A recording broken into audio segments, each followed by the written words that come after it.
L'histoire de toute société jusqu'à nos jours n'a été que l'histoire de lutte de classe.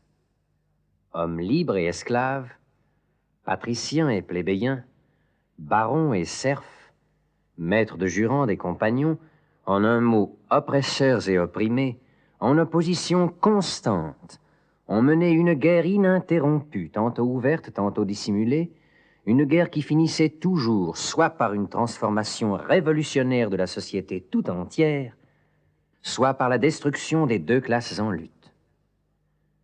Dans les premières époques historiques, nous constatons presque partout une organisation complète de la société en classes distinctes, une échelle graduée de conditions sociales. Dans la Rome antique, nous trouvons des patriciens, des chevaliers, des plébéiens, des esclaves. Au Moyen Âge, des seigneurs, des vassaux, des maîtres, des compagnons, des serfs, et de plus dans chacune de ces classes, une hiérarchie particulière. La société bourgeoise moderne, élevée sur les ruines de la société féodale, n'a pas aboli les antagonismes de classe. Elle n'a fait que substituer de nouvelles classes, de nouvelles conditions d'oppression, de nouvelles formes de lutte à celles d'autrefois. Cependant, le caractère distinctif de notre époque, de l'époque de la bourgeoisie, est d'avoir simplifié les antagonismes de classe. La société se divise de plus en plus en deux vastes camps ennemis, en deux grandes classes diamétralement opposées, la bourgeoisie et le prolétariat. Des serfs du Moyen Âge naquirent les bourgeois des premières communes, de cette population municipale sortirent les premiers éléments de la bourgeoisie. La découverte de l'Amérique, la circumnavigation de l'Afrique offrirent à la bourgeoisie naissante un nouveau champ d'action. Les marchés de l'Inde et de la Chine, la colonisation de l'Amérique, le commerce colonial, la multiplication des moyens d'échange et en général des marchandises donnèrent un essor jusqu'alors inconnu au négoce, à la navigation, à l'industrie et assurèrent en conséquence un développement rapide à l'élément révolutionnaire de la société féodale en dissolution.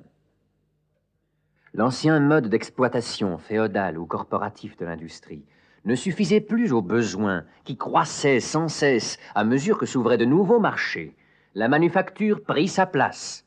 La petite bourgeoisie industrielle supplanta les maîtres de jurande. La division du travail entre les différentes corporations céda la place à la division du travail au sein de l'atelier même. Mais les marchés s'agrandissaient sans cesse. La demande croissait toujours. La manufacture, à son tour, devint insuffisante. Alors la vapeur et la machine révolutionnèrent la production industrielle. La grande industrie moderne supplanta la manufacture. La moyenne bourgeoisie manufacturière céda la place aux millionnaires de l'industrie, aux chefs de véritables armées industrielles, aux bourgeois modernes.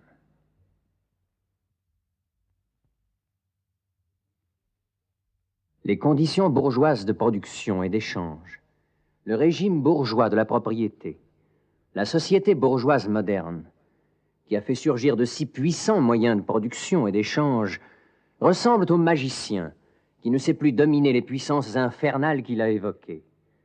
Depuis des dizaines d'années, l'histoire de l'industrie et du commerce n'est autre chose que l'histoire de la révolte des forces productives modernes contre les rapports modernes de production, contre le régime de propriété qui conditionne l'existence de la bourgeoisie et sa domination. Il suffit de mentionner les crises commerciales qui, par leur retour périodique, menacent de plus en plus l'existence de la bourgeoisie. Chaque crise détruit régulièrement non seulement une masse de produits déjà créés, mais encore une grande partie des forces productives déjà existantes elles-mêmes. Une épidémie qui, à toute autre époque, eût semblé une absurdité, s'abat sur la société, l'épidémie de la surproduction. La société se trouve subitement ramenée à un état de barbarie momentanée. On dirait qu'une famine, une guerre d'extermination lui ont coupé tous ses moyens de subsistance.